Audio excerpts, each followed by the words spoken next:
Mauritius, the island where the world meets. Picture this: in the middle of the deep blue Indian Ocean, far away from any continent, lies a tropical jewel that seems almost too perfect to be real. Waves crash against coral reefs, sugarcane fields sway in the warm wind, and mountain peaks rise from emerald forests. Welcome to Mauritius, the island that once gave the world the dodo, and today gives us a vision of what harmony between cultures can look like. Hi everyone, I'm Leo, and this time, my travel partner and good friend Arjun, whose family hails from Mauritius, is joining me to uncover this island paradise. Hey guys! If you've never heard of Mauritius, get ready, it's not just beaches and palm trees. It's a mix of India, Africa, China, and Europe, all squeezed into one little island that somehow works perfectly. Geography: the spark in the Indian Ocean. Mauritius sits about 700 miles east of Madagascar, right in the middle of the Indian Ocean. The main island is surrounded by more than 330 kilometers of coastline, nearly all protected by coral reefs, creating those iconic turquoise lagoons you see on postcards. But Mauritius isn't just one island, it's actually an archipelago. The main island is joined by Rodriguez, a small, hilly island 600 kilometers to the east with just 40,000 people and its own Creole dialect. Agalega, two tiny islands to the north with about 300 residents, mostly coconut farmers. St. Brandon, Cargados Correjos, a chain of coral reefs and sandbanks, home mainly to fishermen and seabirds. There are also 49 smaller uninhabited islets, each with unique ecosystems. Flat, forested, rocky, they're like natural laboratories of evolution. Port Louis, the capital, sits on the northwest coast and acts as the beating heart of the nation. The city has a fascinating blend of modern skyscrapers, colonial architecture, and open-air markets. It's here that the Bank of Mauritius Tower, standing 124 meters tall, dominates the skyline, designed to withstand hurricanes that occasionally sweep across the region. If you're arriving by air, you'll likely land at Sir Siwasagar Ramgoolam International Airport, named after the country's first prime minister, located on the opposite end of the island, in the southeast. The land that rose from fire. Mauritius was born from volcanic eruptions millions of years ago. The island rests on the Mascarene Plateau, a massive underwater volcanic ridge that also includes Réunion. Though no volcanoes are active today, the land still bears their fingerprints.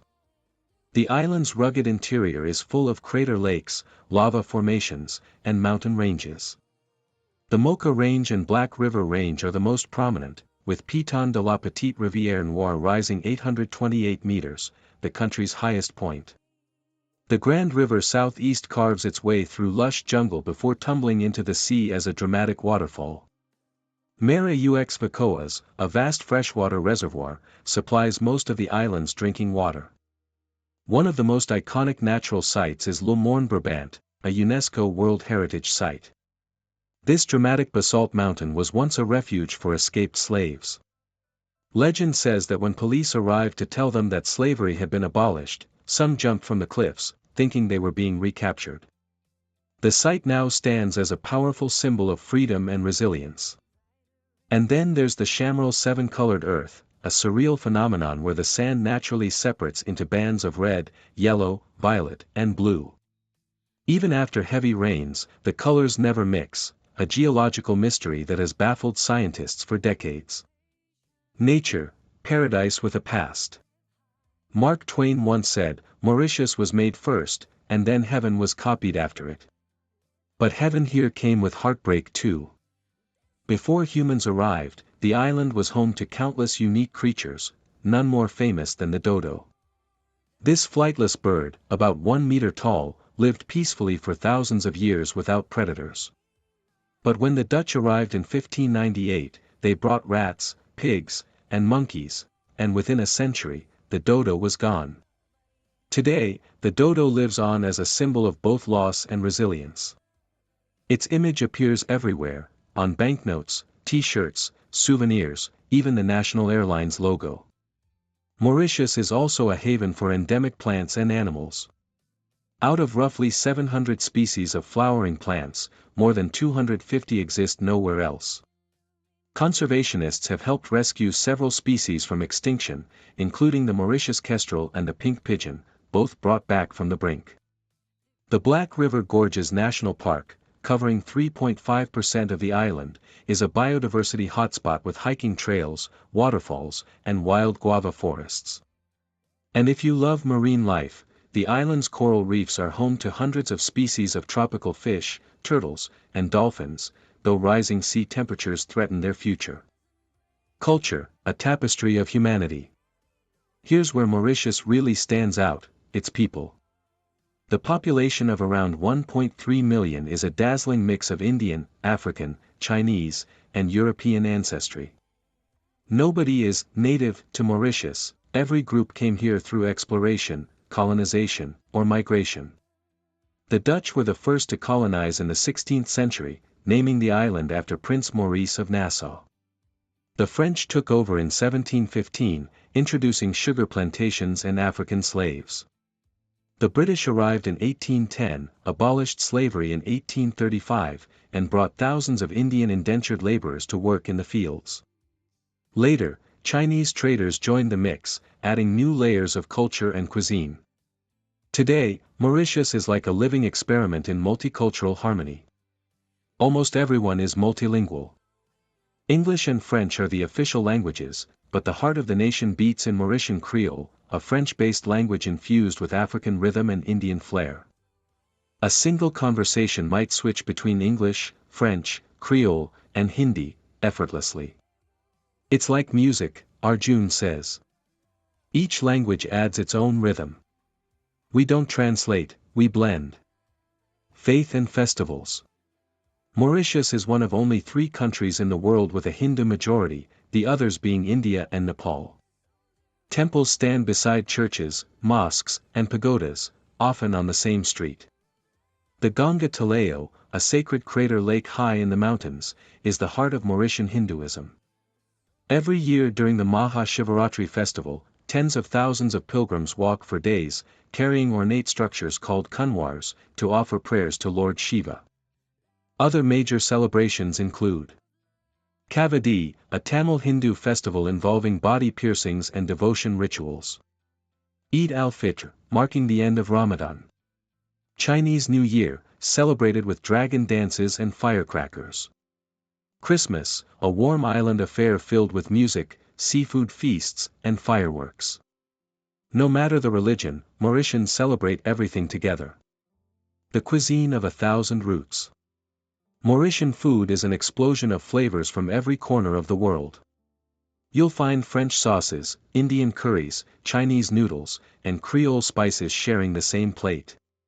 Top dishes include roti chaud, thin bread served with curries and chutneys. Gâteau piment, crispy lentil fritters, perfect for snacking. Bowl renverse, the famous upside-down rice bowl with egg and soy sauce. Mine frit, stir-fried noodles with a Mauritian twist. Dal puri, the unofficial national dish, a lentil-stuffed flatbread sold on nearly every street corner. The best part? You'll find gourmet restaurants beside street vendors, both equally adored by locals. Anchor economy and modern life. Despite its small size, Mauritius is an African economic powerhouse. With a GDP per capita around $22,000, it ranks among the richest nations on the continent. Once dependent on sugar exports, the country has diversified into finance, IT, tourism, and manufacturing. Luxury resorts attract nearly 1.5 million tourists annually, and Port Louis has become a thriving business hub nicknamed the Singapore of Africa. Education is free up to university level, and literacy rates exceed 90%. The country also boasts one of Africa's most stable democracies, with peaceful elections and a high standard of living. Music, art, and everyday joy. The national dance, Sega, captures the Mauritian spirit perfectly, rhythmic, joyful, and deeply emotional. Originating from enslaved Africans, it's performed with fast hip movements and traditional instruments like the Revan drum.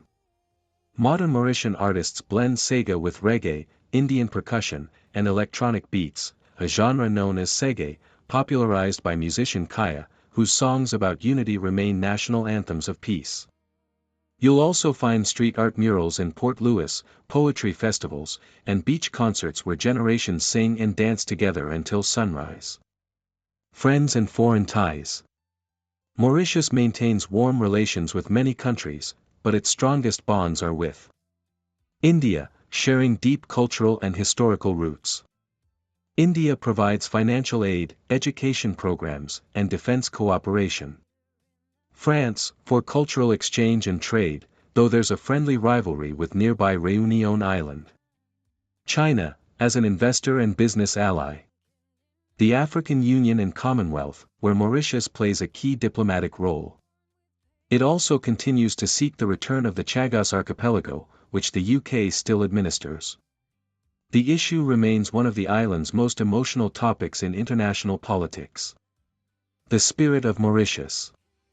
So what is Mauritius, really? A paradise for tourists? A melting pot of languages? A symbol of coexistence? It's all of that, and more.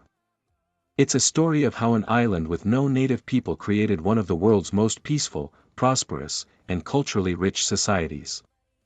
As Arjun puts it, Mauritius is a tiny island with a giant heart.